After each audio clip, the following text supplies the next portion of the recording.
Hello, salam. Welcome back to Persica, Persian Things. Today I want to look at the events of 525 BCE, the conquest of Egypt by Cambyses II, the son of Cyrus the Great. A momentous moment in the history of the Persian Empire, acquiring this ancient and very wealthy civilization into the empire. My focus is actually going to be on the concept of collaboration, war collaboration. We know from an amazing statue of an official called Udjhorrosnet, an Egyptian of very, very high service, that he collaborated with the Persians and the invading army. The question is, why did he do it? What do we know about collaboration, and what do we think of collaborators? That's today's theme. I hope you like it. In the context of World War II, the infamous head shavings of young women in France, the Netherlands and elsewhere who had collaborated with Germans, usually offering sexual services in return for goods or favours, is perhaps the way in which we think of collaboration and the aftermath most. Shaved and ashamed. These women became public scapegoats, the humiliated faces, the shaved heads of participation with the enemy. Les tondus, the shaved ones, symbols of shame, of collaborating with the enemy. For some collaborators, life remained good after the war. Notoriously, Coco Chanel, the great fashion designer, had an intense affair with a Nazi officer, lived the high life in Paris, and suffered nothing after the war. Why am I showing you these things? What have these things to do with ancient Persia? Well, let's turn our attention then to Udjhorrosnet. His green basalt statue stands in the Vatican Museum, a masterpiece of late-period Egyptian sculpture. Headless now, Udjhorrosnet holds a shrine, a little naos, bearing the image of the god Osiris, and his official titles are carved into the folds of his costume, a kind of wraparound bath towel. The inscriptions tell us that he was designated chief physician, treasurer to the king of Lower Egypt, chief priest of the goddess Neat, and commander of the king's fleet. An impressive set of credentials, it must be confessed, covering as they do the bureaucratic, spiritual, medical and military needs of the nation. We know that Udjhorrosnet lived between the end of the 26th dynasty and the beginning of the 27th, a tumultuous period in Egypt's history, when of course it was conquered by the Persians. Udjhorrosnet had been a minister to Amasis, and then to his son and successor, Psammetichus III, but was also responsible for the royal navy and the safeguarding of Egypt's coastline. In succinct language, the statue's inscription describes how, I quote, "The king of all foreign lands, Cambyses, came to Egypt, bringing the foreigners of every foreign country with him. When he had taken possession of the entire country, they settled themselves down therein, and he was made great sovereign of Egypt and great king of foreign lands. His Majesty appointed me his chief physician and caused me to stay with him in my quality as companion and director of the palace."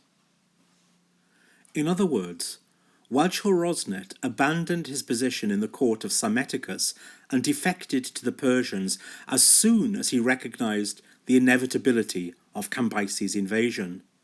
Udjhorrosnet therefore threw in his lot with Cambyses early on in the game, and clearly saw that Egypt's future and his own security would be in Persian hands. He was the first and most influential Egyptian to collaborate with the Persians in their bid for Egypt's throne, and his role in conveying military secrets and his expertise in showing the Persians how to bypass any obstacles to their conquest later brought significant rewards. But how might we understand Udjhorrosnet's actions?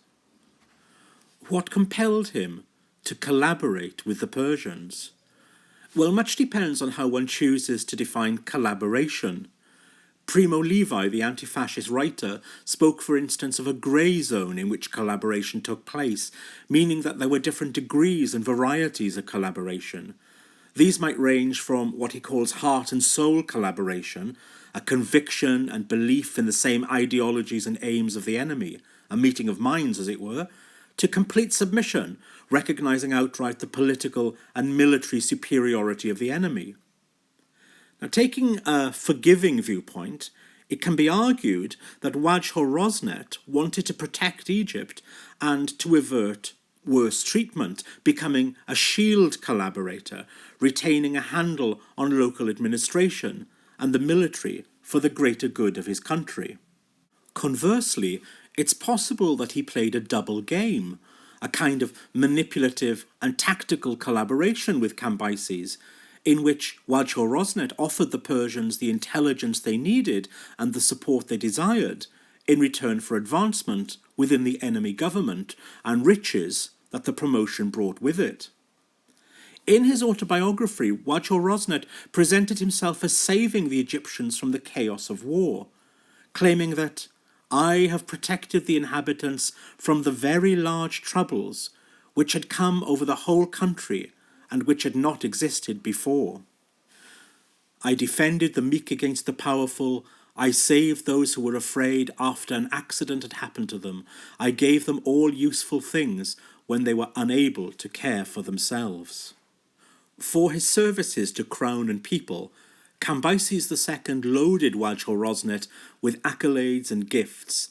As the Egyptian was quick to stress, I was honoured by my masters for all my life.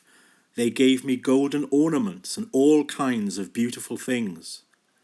And a close examination of his statue reveals Udjhorrosnet to be wearing Persian-style gold bracelets, his proud reward for a conspicuously flamboyant life of collaboration.